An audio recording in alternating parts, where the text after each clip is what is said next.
கபர்ல போய் துவா கேட்கிற நேரத்துல கபரு கிபிலாவை முன்னோக்கி துவா கேட்டுக்க கூடாது. விளங்கிட்டா?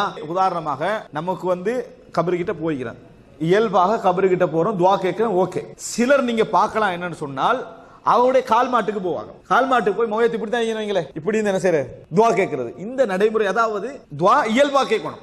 கபரு கிட்ட போனோம்னா இயல்பாக்கணும். அது ஒரு சூரத்தா என்ன செய்யக்கூடாது, சூரத்தான இந்த வடிவில் கிப்லா அவரை நோக்கி முன்னோக்கி கேட்கிற அமைப்புல கேட்க கூடாது. நீங்க இங்கே பார்க்கலாம், மதீனால என்ன செய்வாங்க, ஃபுல் ட்ரை பண்றது கிப்லாவை விட இதை முன்னோக்கு. அது இதுல அதாவது மிகப்பெரிய சிக்கல். அல்லாஹ் காப்பாத்தினா மதீனா பள்ளி வாயில சிரியாவை நோக்கி தொழாம இருந்தது. சிரியாவை நோக்கி தொழுந்தா கிப்லாவுக்கு திரும்பி என்ன செய்யணும். இப்ப நம்ம தொழுற இஸ்ரேல் இருக்குதே, அதுக்கு மாத்தமா என்ன செய்யணும், தொழ வேண்டியிருக்கும்.